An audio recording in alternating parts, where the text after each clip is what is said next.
The rain was relentless, a gray curtain draped across the pines. I'd come to Whispering Pines seeking silence, a refuge from the constant digital hum of city life. My grandfather's old shortwave receiver sat in the corner of the living room, a relic of his passion for obscure broadcasts. Initially, it was just static, a low drone that burrowed into my subconscious. I'd expected nothing more than a few dead signals. Instead, something utterly wrong was about to begin. The radio wasn't merely broadcasting interference, it was actively calling to me. The image prompt depicts the interior of the cabin, lit by flickering candlelight, with the vintage shortwave receiver dominating the foreground, stock_keyword. Rainy window, cabin interior, vintage radio. The static increased in volume, resolving into fragmented conversations.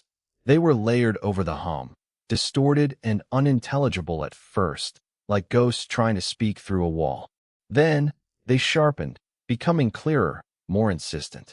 I identified distinct voices, a man's panicked shout, a woman's fragile weeping, all within the same room and time. The content was bizarre, filled with phrases like the blue light and before the shift. The recordings were never complete, but their emotional weight was undeniable. A feeling of dread began to consume me. This wasn't just interference, it felt deliberate, almost as if someone was trying to communicate something. Stock_keyword, static signal distortion, dimly lit room, distressed face. I obsessively adjusted the receiver's dial, attempting to isolate the source of the transmissions. Each adjustment seemed to amplify the static, and the voices grew closer, more personal. I realized that the frequency wasn't random. It was following a pattern, leading me towards something hidden on the property. The signals pointed toward an old, overgrown well located at the edge of the woods. A sense of urgency seized me. This was more than just curiosity. There was a pull, a compulsion I couldn't ignore. I grabbed my flashlight and headed out into the rain, determined to uncover the source. Stock_keyword. Dark water reflection, abandoned well. I lowered a small waterproof camera into the well, aiming to capture any visual anomalies. As the lens descended through murky water, the static intensified dramatically. Suddenly, an image flickered onto the screen. A face, pale and gaunt, emerged from the depths. It wasn't human. Its features were distorted, unsettlingly familiar, as if reflecting a forgotten nightmare. The face spoke one word in perfect English: remember. The transmission cut out abruptly, followed by an ear-splitting burst of static. Stock_keyword. Distorted face, dark water reflection. I frantically tried to restore the signal, but the radio remained silent. However, a disembodied voice echoed in my mind, a chorus of whispers layered with grief and urgency. It repeated the same word: remember. The sensation was overwhelmingly intense. I felt like my thoughts were being invaded, overwritten by something ancient and sorrowful. My skin crawled as if 1,000 tiny needles were piercing me.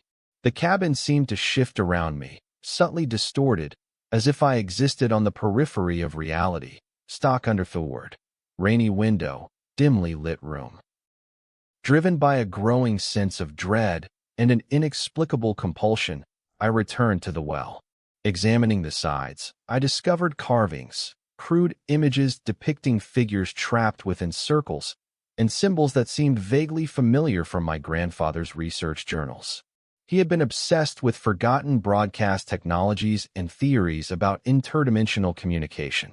It became horrifyingly clear. The radio wasn't a receiver, it was an opener. The well was a conduit. Stock_keyword. Abandoned well, dark water reflection. I peered into the well once more. The static roared, and the face reappeared. This time, it was not just a reflection of sorrow, but a gateway. Through the distorted image, I glimpsed a landscape unlike anything imaginable, an endless expanse of gray, dominated by towering structures of impossible geometry and inhabited by shadowy figures that seemed to exist outside of space and time. It was then I realized that remember wasn't about my past. It was about their memory, a catastrophe they were desperately trying to prevent. Static signal distortion. As I pulled the camera from the well, a single black feather drifted onto the screen, landing directly over the face. And then, a voice whispered again, not in my mind, but through the radio, "You are one of us now." I looked down at my hands. They weren't mine. The cabin door swung open silently, revealing myself, an older version of myself, his eyes filled with the same ancient sorrow and terrifying knowledge. "Remember, you were always listening." He smiled, a chilling echo of my own face. That's when I understood. The signal wasn't just reaching me. It was creating me. My grandfather had